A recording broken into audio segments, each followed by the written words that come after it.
I came to America when I was 4.5 years old from India. And I'll never forget my first real impression of what America is and was.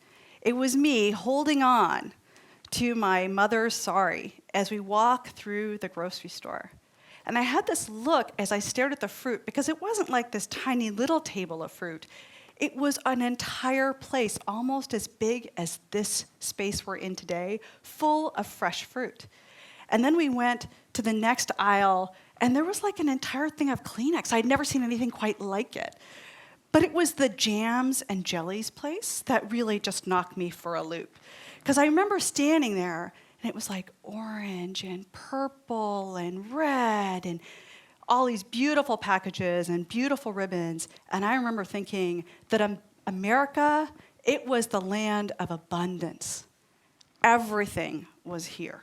Everything was possible here. Now, I had one more experience that happened when I was in 8th grade that is almost the opposite of that story.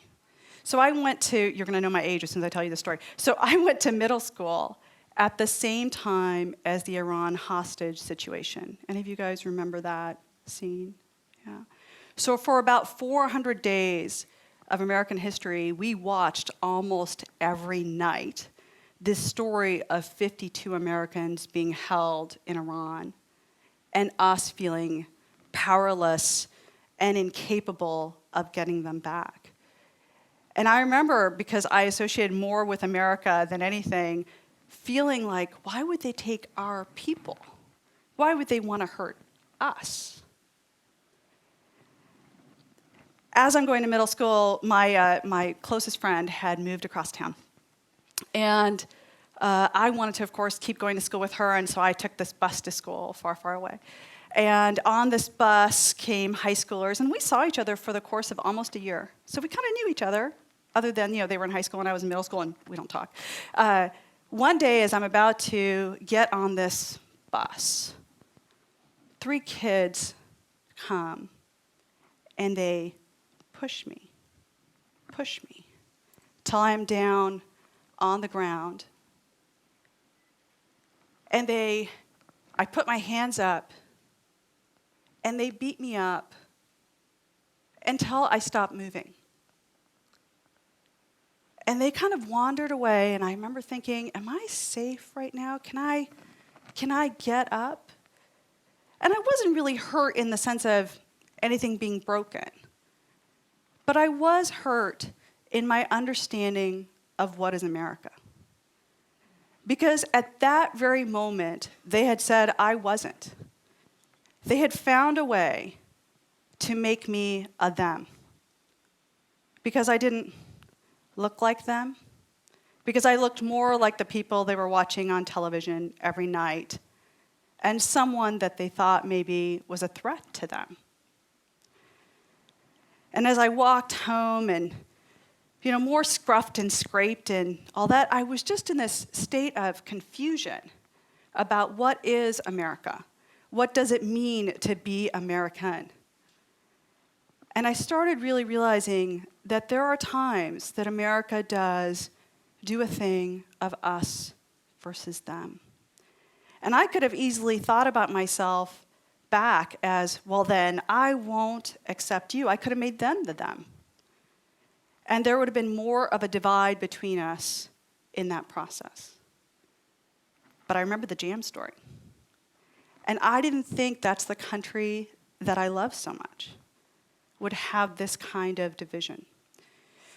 But as an adult, I walk around and I think about, and I see these media stories that are about the red states and the blue states. And I listen to this political commentary when someone says about Americans that 47% are victims. Us versus them. Now, I'm not a politician and I'm not an economist. I'm not even a media commentator. I'm simply a business geek. And so for the last 20-some years of my career, I've really been working on this problem in my head. Which is it? Which world am I living in? Early on in my career, I worked at Apple Computer. And because I was still working my way through school, my first job was as an admin. And I used to go to meetings, all excited when I'd get excited, invited to a meeting and be like, I have ideas. And more than not, I would raise my hand until finally I stopped raising my hand because people were not calling on me. And it wasn't just me. It was the MBAs from certain schools that got called on. It was the people with the right title that got called on. It was the right rank that was allowed to have the answers to the problems at hand. And I remember sometimes sitting there going, well, I think I have an idea for how to fix that. And I would actually start writing it down because I almost didn't believe I actually had the idea. So almost to myself, I'll write this down because maybe it is the right idea. And undoubtedly, there was pretty good chance that I understood the situation. But I wasn't allowed to participate. And neither were other people in similar rank and title. So later on in my career, as I was helping major companies, one of the opportunities I had a chance to do is to actually sort of test this thesis of, do people in the room have answers to the problems? So when we were typically called in, way back when I used to do consulting, that the company had typically failed already, meaning they had already tried to do it all by themselves, and they'd usually tried to do it several times. And then they had typically brought in a big consulting company like McKinsey, and they'd failed at that. So by the time my team got called in, it was effort of last resort, which is why I think they actually listened to me at this point. When I said, hey, you know what we're going to do? We're going to do an invitation to play. It's not just about the people you've already invited and you've already had this conversation with. It's about anyone, customers, partners, employees, anyone in the company, outside that false perimeter, to come in and participate with us in solving this problem. Because I believed that, like the jams and jellies, that there's a lot of abundance of talent and ideas in the room, but we simply aren't paying attention to them. And what would happen after, some time, 3 or 4 weeks, by the way, the CEOs never responded to this story well. Every single time, invitation to play, no. And in fact, they almost tried to renege on the contract a couple times, really, did we sign that scope? Can we go now? And I'd be trust us, we've done this a lot, trust the process. And people would come into the room, even the dissatisfied salesperson who hadn't met quota in a couple years because the issues were affecting his work, the admin, partners. And 3 or 4 weeks in, as we started just chewing on the problem, undoubtedly there'd be this moment, this sort of, the classic light bulb moment, where everyone understands the situation differently because of some conversation that just happened. And then people sort of looking at each other did that just happen? We've been working on this for years and we finally figured it out. And it was always the voice that hadn't been included before. Sometimes a woman, sometimes someone who had just been told, you're not allowed to play here. So you might imagine from the stories I've told that I kind of have this question mark persistently in my head. Because it's not like business radically includes people and then we solve problems and boy, we know that's the answer. As much as I would like to believe Raj's wonderful examples of companies that he shared with us, I would like for them to grow and prosper so that we can understand that's a concept. It's not widely prevalent. So one of the things I've been doing is sort of curating stories of inclusion works, almost, again, for myself, these little notes to say, does this work? So there is selective bias in that process. I'm admitting to that, and yet really looking for the edges of where the answers lie. And one of the stories I learned in the last few years was as a company called Patients Like Me. Any of you guys know of this? Good. So Patients Like Me did something really fascinating in the healthcare space. So healthcare is classically built on an us-them architecture. There is the brilliant doctor and the patient who is supposed to follow directions. The patients aren't allowed to talk to one another because privacy matters, right? And so the issue of sort of who's in charge versus who's not is largely already defined. And Patients Like Me came back and sort of did something really interesting. So 3 friends, one of whom is sick, MIT students, and the friend who's sick has ALS, and he's having this dialogue with this doctor and trying to troubleshoot the disease and the issues. And realizing, gosh, first of all, it's going really slow to figure out, well, we'll try this, and then that didn't work, and then we'll try that, and that didn't work.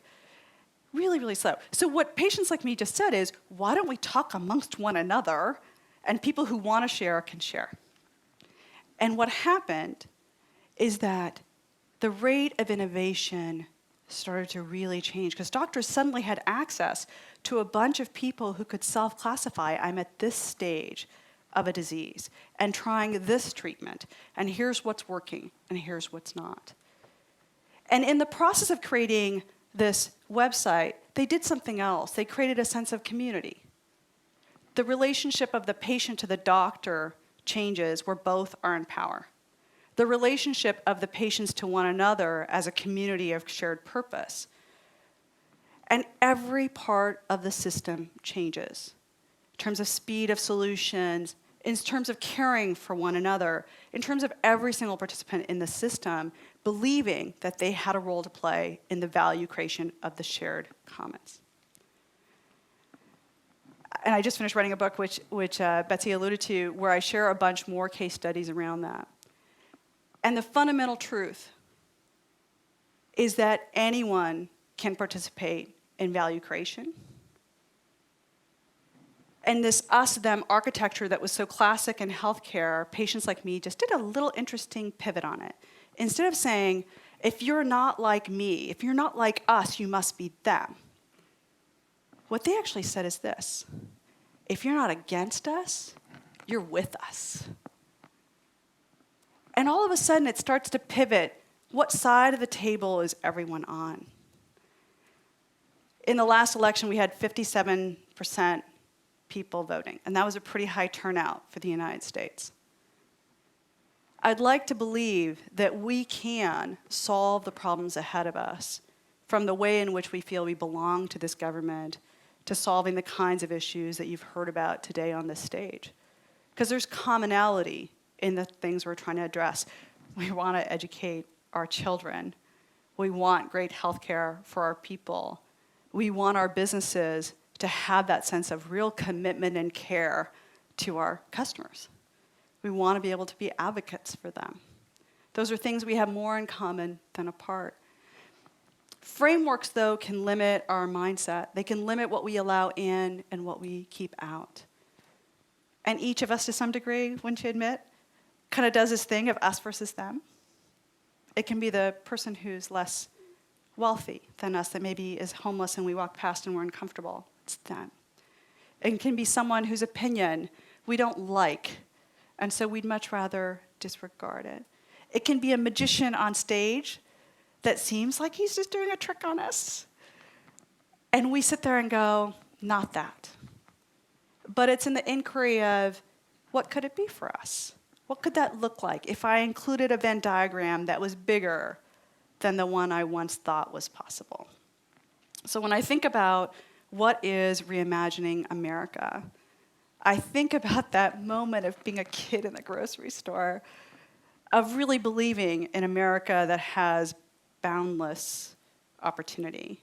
And I want to hold out that hope, because I've seen it in business. I've seen that it's sitting right there, but we're choosing not to see it.